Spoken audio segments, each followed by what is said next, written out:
Namataan ng mga artista sa birthday bash ni Catherine Bernardo sa Palawan. Ipinagdiwang ng aktres ng ABS-CBN na si Catherine Bernardo ang kanyang ika-20th birthday sa engranding estilo na napapaligiran ng kanyang mga malalapit na kaibigan at miyembro ng pamilya. Ang kapamilya star na opisyal na nag-28 noong Lunes, March 26, 2024, ay nag-host ng yacht party at isang memorable birthday dinner sa isang marangyang resort sa Palawan. Kabilang sa mga well-wishers ang GMA, 7 actor na si Alden Richards, ang kanyang on-screen partner sa 2019 blockbuster hit movie na Hello Love Goodbye. Nakiisa si Alden sa birthday bash kasama ang kanilang co-stars na sina Maymay Entrata, Lovely Abella at Kakay Bautista.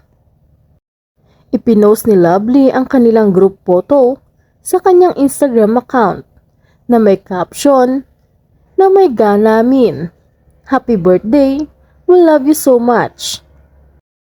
Sa birthday dinner, pinasigla ni Maymay ang party guest ni Catherine sa kanyang performance ng kanyang chart-topping song na Ama Kabugera.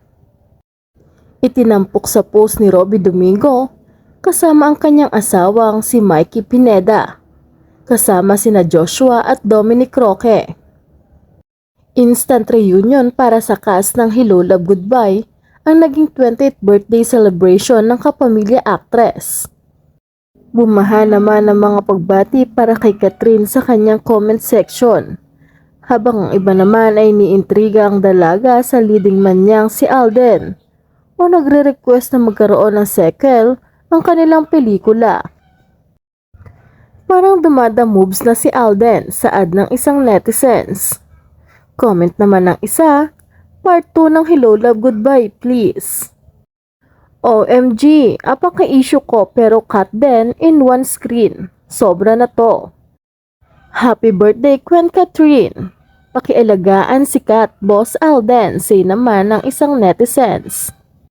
Matatandaan ngang base sa naging interview kay Alden, ito kung magkaroon ng sequel ang pelikula nila ni Catherine. Of course, Hello Love Goodbye naman po, made history. And yun rin naman po ang gusto ng mga nakapanood na magkaroon ng part 2. Ngunit nasa desisyon ng Star Cinema kung magkakaroon ba ng part 2 ang blockbuster movie nila ni Catherine.